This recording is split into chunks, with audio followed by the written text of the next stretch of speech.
Bonjour à tous. Je continue à vous partager des extraits du livre du cardinal Ratzinger, Foi chrétienne hier et aujourd'hui. Le déploiement de la profession de foi au Christ dans les articles christologiques. Conçu du Saint-Esprit, né de la Vierge Marie. L'origine de Jésus est entourée de mystères. Sans doute, les habitants de Jérusalem objectent à sa messianité dans l'Évangile de Jean, le fait que l'on sait d'où il est, tandis que le Christ, quand il viendra, personne ne saura d'où il est. Jean 7, 27. Mais aussitôt après, les paroles de Jésus démontrent à quel point leur prétendu savoir au sujet de son origine est insuffisant.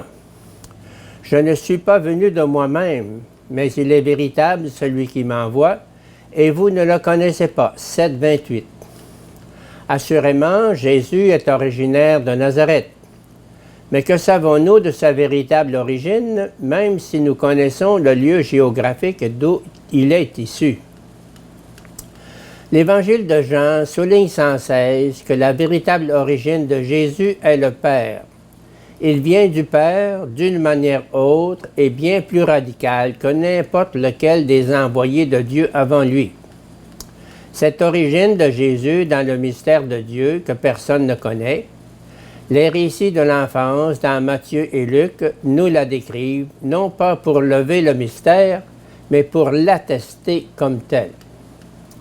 Les deux évangélistes, surtout Luc, racontent les débuts de l'histoire de Jésus, presque entièrement en termes de l'Ancien Testament, afin de montrer ainsi de l'intérieur que ces événements sont l'accomplissement de l'espérance d'Israël et pour les intégrer dans l'ensemble de l'histoire de l'alliance de Dieu avec les hommes.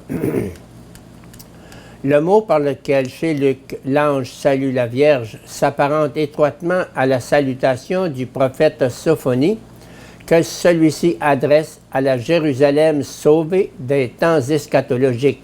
Sophonie 3, 14 suivant. Il reprend également les paroles de bénédiction par lesquelles on avait salué les femmes célèbres d'Israël, Juges 5, 24, Judith 13, 18. Marie est ainsi désignée comme le saint reste d'Israël, comme la vraie Sion, vers laquelle s'étaient tournées les espérances au milieu des malheurs de l'histoire.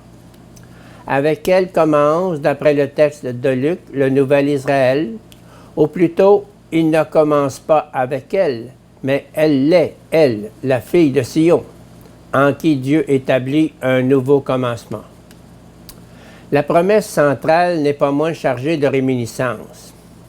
L'Esprit Saint viendra sur toi, et la puissance du Très-Haut te prendra sous son ombre.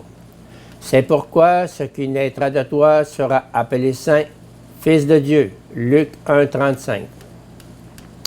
Par-delà l'histoire de l'Alliance d'Israël, le regard porte ici jusqu'à la création. L'Esprit de Dieu est dans l'Ancien Testament la puissance créatrice de Dieu. C'est lui qui, à l'origine, planait sur les eaux et changeait le chaos en cosmos, Genèse 1-2. Lorsqu'il est envoyé, les êtres vivants sont créés, Psaume 104, 103, 30. Ainsi, ce qui doit arriver à Marie est une nouvelle création. Dieu qui a appelé l'être du néant, établit au milieu de l'humanité un nouveau commencement, sa parole devient chair. L'autre image de notre texte, la puissance du Très-Haut te couvrira de son ombre, évoque le temple d'Israël et la sainte tente du désert, où Dieu manifestait sa présence par la nuée, qui cache et révèle à la fois sa gloire. Exode 40, 34, Juges 8, 11. De même qu'auparavant, Marie était présentée comme le nouvel Israël, comme la véritable fille de Sion, elle apparaît maintenant comme le temple sur lequel descend la nuée, dans laquelle Dieu pénètre au milieu de l'histoire. Celui qui se met à la disposition de Dieu disparaît avec lui dans la nuée, dans l'oubli, dans l'insignifiance, et devient par là même participant de sa gloire. La naissance de Jésus à partir de la Vierge, telle qu'elle nous est racontée dans les Évangiles, a offusqué depuis toujours les rationalistes de tous ordres. On cherchera à minimiser le témoignage du Nouveau Testament par la distinction de différentes couches littéraires, à le réduire au symbolique, en rappelant l'absence de mentalité historique scientifique chez les anciens. On cherchera à le faire entrer dans le cadre de l'histoire des religions pour le présenter comme la variante d'un mythe. Le mythe de la naissance miraculeuse de l'enfant sauveur est de fait très largement répandu. Il exprime une nostalgie de l'humanité, la nostalgie de la fraîcheur et de la pureté, personnifiée par la Vierge intacte, la nostalgie d'une présence vraiment maternelle, rassurante, adulte et pleine de bonté. Il exprime enfin l'espérance qui reprend vie chaque fois que naît un homme, l'espérance et la joie que représente un enfant. On peut sans doute admettre comme vraisemblable qu'Israël aussi a connu des mythes de ce genre. Le passage d'Isaïe 7,14 « Voici qu'une vierge en concevra » pourrait bien être l'écho d'une telle attente, même si le texte lui-même n'indique pas directement qu'il soit question ici d'une vierge au sens strict.